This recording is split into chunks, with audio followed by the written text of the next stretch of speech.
Salut la famille, bienvenue par ici, moi c'est Flavie et je suis présentement une formation en sciences infirmières en Allemagne et dans cette vidéo je vais parler des différents livres que j'utilise constamment, plus ou moins pendant la formation et qui m'aident à pouvoir un peu comprendre ce qu'on dit pendant le cours et à m'orienter pour pouvoir faire certains exercices qui sont donnés en cours quoi.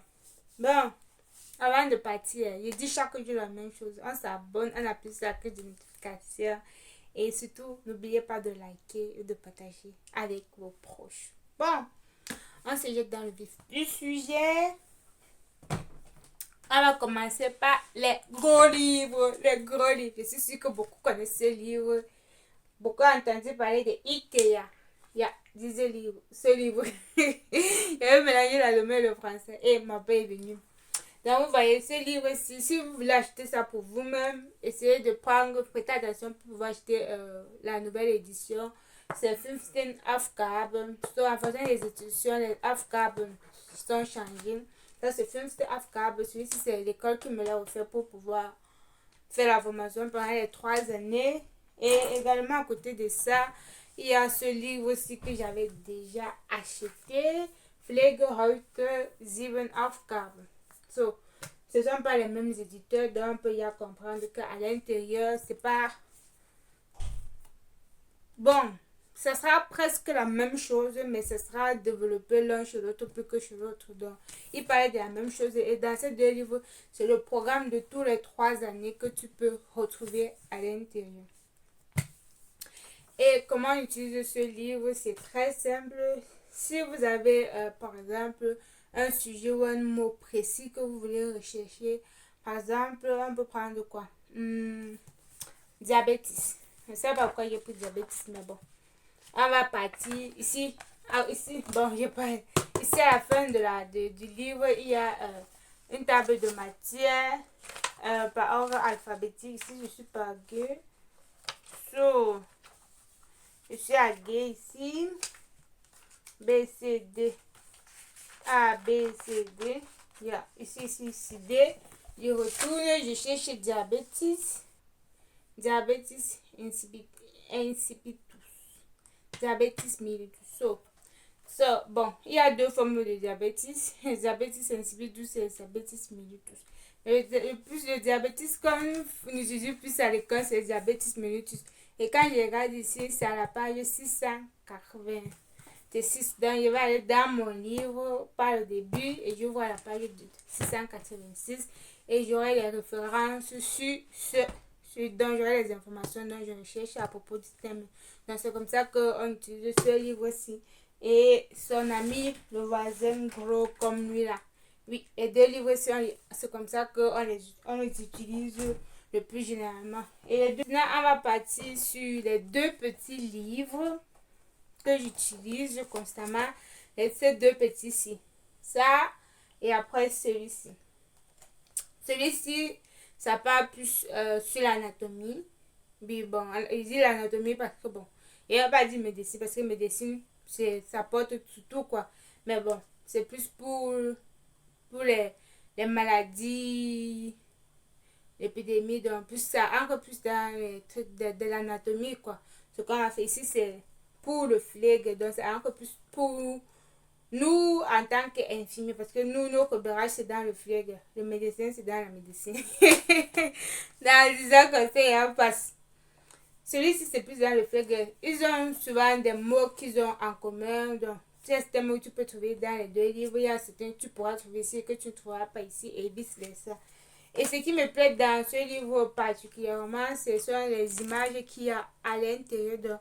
On te décrit un organe ou une maladie et on te montre comment ça se manifeste. Et je trouve ça vraiment waouh. Par contre, sur celui-ci, il n'y a pas d'image. Il n'y a pas d'image. Ça ne donne pas trop envie de lire. Mais bon, on va faire comment? C'est l'école, non? On n'est qu'obligé. Et je vais vous montrer mon livre préféré. Pflegediagnose und Pflegeintervention. Je vous montre bien. So, ce livre-ci, c'est une pépite d'or. aussi fière de l'avoir. Ça, je ne le regrette pas. Ce livre, bon, le flegme diagnose, ça aide plus, pour pouvoir écrire le flegme planum. Bon, c'est quoi le flegme planum? Je pense que vous allez faire le flegme process. Bon, je ne vais pas embrouiller ceux de première année directement avec le flegme process ou bien ceux qui viennent de commencer. Au fur et à mesure que vous avancez dans la formation, vous allez beaucoup entendre parler de flegme process ou de flegme planum. Et ici, après, vous allez apprendre les flegmes diagnoses. Donc, après ça, vous allez pouvoir, on va vous dire qu'à partir des flegmes diagnoses, on établit un flegme planum, un til, un masnam. Donc, dans ce livre-ci, j'ai la formulation de la plupart des flegmes diagnoses. Ce n'est pas tous les flegmes diagnoses et la possibilité de comment est-ce que je peux réagir pour pouvoir réduire ou bien guérir ce flegme diagnose que j'ai externe. Et on va parler des deux autres livres ici. Ça, c'est le flegme Horter, mais c'est un livre d'exercices. Donc, à l'intérieur, il y a les différents exercices avec des questions. Vous les travaillez et à la fin du livre, il y a les résolutions. On va dire que c'est un peu comme le bord, comme on dit souvent au Cameroun, quoi. Et c'est assez pratique. Donc, pour les gens qui se demandent souvent que, ouais, on pose les questions comment pendant la composition et tout, ça, c'est un bon exercice pour vous. Également, même l'anatomie, les questions d'anatomie sont par là. Vous voyez par exemple les nires, ça ce sont les reins, après le machin, le blase, la vessie. Désolée, j'ai oublié tous les mots en français, c'est pas une faute. Et celui-ci, c'est un autre livre assez intéressant.